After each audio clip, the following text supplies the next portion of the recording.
That is not Knull that you put in the picture, but all right. So, Venom By 3, the way, Knull has great hair in this movie. I'm just gonna say. that's all CGI apparently. So the Oh, whole thing's really? CGI.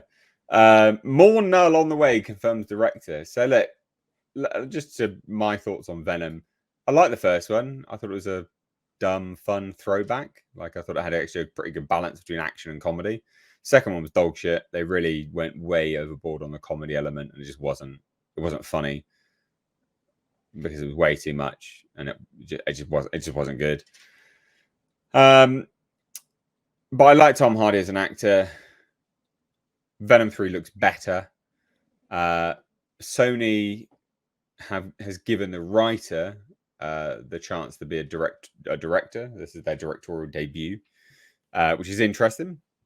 This individual wrote on all of the movies, so interesting. But anyway, let's take a look. So Venom 3 will introduce Marvel fans to the god of the symbiotes, who is called Knull. Very popular character. It's also thought that this is the last movie for Tom Hardy. So people obviously were like, "Oh, that means Knull is like one and done." Then, no, not apparently at all. Actually, so interestingly, we'll just zoom right in here. The writer says this, or the director and writer says this: "We were always aware of Knull, but knew that we needed to lay the foundation of the Venom character and his relationship with Eddie before introducing him. This is just the beginning for Knull." And everyone's like, "What?" But this is the last movie with Venom and Tom It's Hardy. it's a big boss. Yes. Well, it sounds like this is gonna be the villain for Spider-Man 4, basically. So it says this: "We're in spoiler territory now, and we hope some of the fun of watching this movie is not knowing what will happen. But trust me, we know full well how important Knull is to the fans. So just as we laid the foundation for Venom, we hope we're doing the same for Knull. The King in Black is way too powerful for one and done." Which is good, because I'm so sick of Marvel's villains just being like Gore the God Butcher, one and done. Like, what? All right, Yeah, then. and just what and such Teller, a one and done. letdown. Such a All right. letdown. All Marvel's villains, one and done. Okay, cool. Except for Thanos, of course. So there's more here. Says this film introduces Knull, but it just touches the beginnings of his story. Marvel's greatest film villains are developed over time. Here, Knull is the threat lurking behind the danger that tests the absolute limits of Eddie and Venom's partnership, but it's their relationship that remains the heart of this story. So I like it. I like the fact that they're just confirming, no, we're doing more. We're absolutely doing more.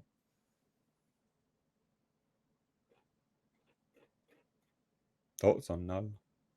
I'm excited. I mean, it looks great. Great hair. Love that. Um, and again, you said it correctly. They waste villains. They've been wasting villains forever. You guys need to do better. Thanos is a big buildup, big boss, big bad guy. Noel needs to be a big boss, big bad guy. You need to develop these characters. This looks like it's going to be amazing. I am getting a lot of guff from people saying, "Oh, this film's going to suck. It's going to make less than the other films." I'm like, "No, I think it's going to last a bit, and I think it's going to be interesting, and I think people are going to go see this because there's Jack All coming out. It's not like there's any competition for this thing. It's coming up here quick. I got to go see it. I'm going to review it. I'm going to talk about it. So I'm excited about it. I'm weird though.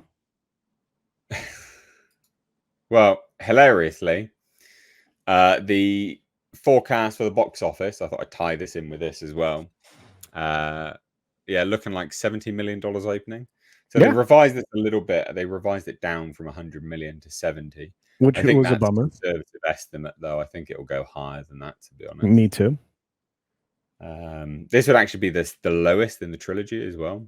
Yep. So I think it will go higher than that. But yeah, this is the estimates that they're saying. Yeah, Venom: The Last Dance is set to do a $70 million opening. But again, I do think that is being overly sort of almost pessimistic. It says this: currently men under 25 are leading the way in unaided awareness. So that's a category where those being polled organically bring up the movie without being prompted in a survey. and also Men Under 25 leading the way in first choice move. This has been their first choice as well. Men Over 25 are the second strongest demo in both categories as well. I mean, it's a men's film basically. Well, yeah, I mean, this is in the right demographic. 24 to, or 20, it's 23 to 54 or whatever. I mean, it's the perfect, or 25 to 54. Well, I mean, it's 18 upwards, really, isn't it? Yeah. It's 18 to yeah. 30. And what's interesting about the way they word it is it's unaided awareness. Unaided awareness means that there hasn't been a big push into those specific media. They're not targeting those specific media categories and the demographics. So this is just by, the basic advertisement and marketing that's been out there. So this is, I wanted to point this out actually. So look, Venom 2 was dog shit, and I think part of that is because of Andy Serkis. I think that was his directorial debut, if I remember rightly. And it just wasn't very good, right? He's great for mocap. He's a great actor. I don't think he's a great director. He wasn't with that anyway. But Kelly Marcel, who wrote the first two Venom movies, is making her directorial debut on this film. She also co-wrote this film. And I think Sony's dog shit out a lot of things. But regardless, got to give them some props for giving people a chance. Yeah. So, yeah, I think that's quite good. I'm looking forward. I'm looking forward to it, but you knew that already. I mean, I've been talking. I think this will do quite well actually by comparison to what they're saying, because the thing is, you're coming off a really, really bad comic book movie with Joker, like really bad, and so this could be the palate cleanser that people want. It's going to be fun. It falls into the same wheelhouse as Deadpool and Wolverine. Again, you want a fun, satisfying, entertaining escape. This probably fits that bill. I always thought the humor was funny, and I think that Hardy's able to deliver with his CGI buddy. It's really fun to watch them argue with each other. So, for me, anyway, I'm weird though. Yeah. All right. Well, let's. Oh, actually, we've got a super chat from Al Humphrey. He says, "Is Knull's throne a Parker Knull?" Sorry, a terrible joke. Parker Knull make posh chairs. Ha! His throne looks really good, actually. To be fair, mate.